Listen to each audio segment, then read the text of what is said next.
حالتون چطوره؟ خوش اومدید به یه ویدیو دیگه. تو ویدیو قبلی با هم دیگه رفتیم قدرت اوپیوس 4.8 رو روی مدل‌های سبودی بررسی کردیم. الان با من همراه باشین، می‌خوایم بریم با هم دیگه یه لندینگ پیج برای یک کسب و کار خیلی سریع با اوپیوس 4.8 اجرا کنیم. پس بدون معطلی بریم رو صفحه لپتاپ من. بریم شروع کنیم به ساخت این صفحه لندینگ. کسی که در واقع میخوایم براش لندینگ رو بسازیم، پیج اینستاگرامش این هست، لیدی کرانس، کار شیرینی و بیکری انجام میدن و ما نیاز داریم برای لندینگمون یه سری عکس از روی اینستاگرامشون برمیداریم و لوگو رو باید آماده بکنیم و دیتای تماس با ماش رو آماده کنیم. حالا پس با هم دیگه میریم و این مراحل رو انجام. پیج اینستاگرامشون رو داریم و من از این قسمت ویدیو رو سرعتش رو میبرم بالا، ولی توضیحات اولیه رو میدم. هر عکسی که میخوام بردارم رو کلیک راست میکنم روی اینسپکت، چون خب به صورت مستقیم از روی اینستاگرام بخواین عکس برداریم نمیتونیم به راحتی این کارو بکنیم. روی این گزینه این بغل کلیک میکنم، روی عکسش کلیک میکنم، این دایویژن بالایی رو باز میکنیم. اینجا عکس‌ها آدرسشون هست، حالا کافیه روش کلیک بکنم و سیوش کنم. میام یه فولدر سورسام، یه دونه فولدر براش درست میکنم که هم عکساشو اونجا میذاریم هم سایتشو اینجا درست میکنیم.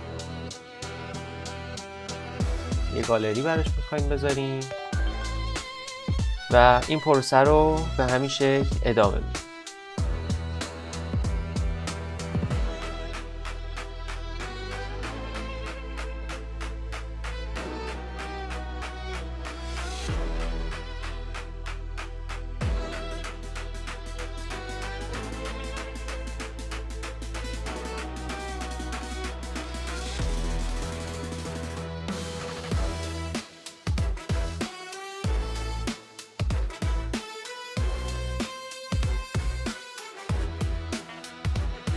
خب عکس‌ها رو من الان دانلود کردم، توی فولدرم هم ریختم. میریم روی کرسر، فولدر رو باز میکنم،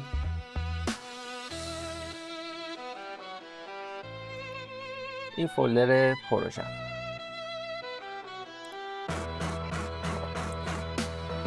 این عکسایی که برای گالری داریم، مدلمون رو روی اوپیوس 4.8 تنظیم میکنیم و میریم برای پرامپتش. برای پرامپتش هم میتونیم ما دو تا کار بکنیم، یکی که خودمون بیایم بنویسیم که دقیقاً چی میخوان، یا بیایم از سونت یا چت جی پی تی استفاده بکنیم، بگیم ما همچین وبسایتی میخوایم، یه پرامپت خیلی خوب بهمون بده که برای مدل اوپیوس 4.8 ازش استفاده بکنیم و یه خلاصه هم بهش میگیم که حالا استایلش به چه شکلی باشه، رنگ بندی ها به چه شکلی باشه، موارد این شکلی رو بهش میدیم. من الان میرم از سونت استفاده کنم. یه توضیحات کلی اینجا میدم، میگم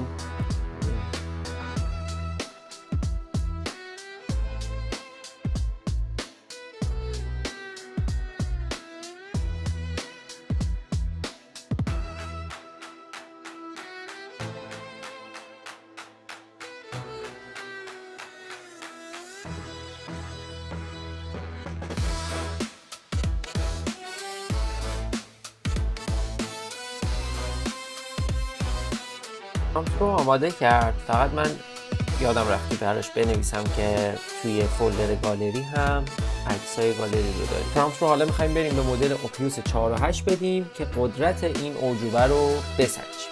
بریم روی کرسر و ادامه کار رو اونجا بدیم. من پرامپت رو پیست کردم، حالا کافیه این انتهای فایلم هم انتهای پرامپتم هم بهش بگم که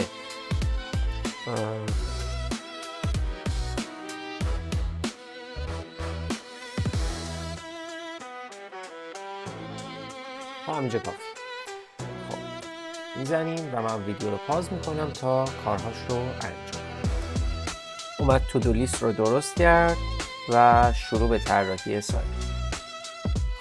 خب الان ساخت اولیه هم انجام شد. بریم با هم دیگه ببینیم کار به چه شکلی انجام شد.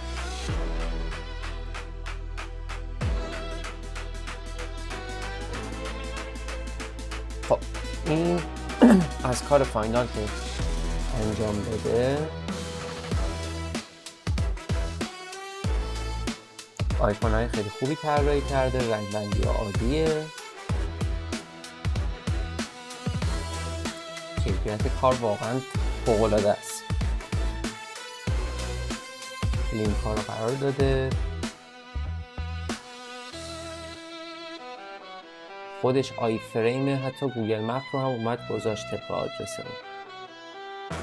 و بریم توی گالری،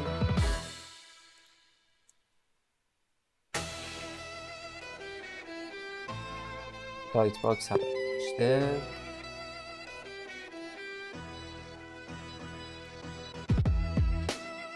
اینم فرم درخواست. لینک واتساپ رو هم تست میکنیم که میبینیم به درستی کار. یه نکته دیگه که میخواستم بگم اینه که میتونیم برای اینکه یه ذره کار ترتمیزتر باشه، لوگو مثلا الان این در واقع بیزنسی که ما براش لندینگ زدیم خودشون لوگو هم دارن. میتونین لوگو رو بگیرین، بک‌گراندش رو حذف بکنین، حالا یا با فوتوپی، فتوشاپ یا وبسایت remove.bg میتونین این رو بک‌گراند رو حذف بکنین و بیاین توی لندینگش از لوگوی خودشون استفاده بکنین. ممنون از اینکه این ویدیو رو تا اینجا تماشا کردین. سابسکرایب یادتون نره، لایک کنید، نظرتون رو برام کامنت بذارین و اگر هم درخواستی داشتین، موردی داشتین توی استفاده از اینها، حتما برام کامنت کنین تا راهنماییتون کنم. تا ویدیو دیگه، خدا نگهدار.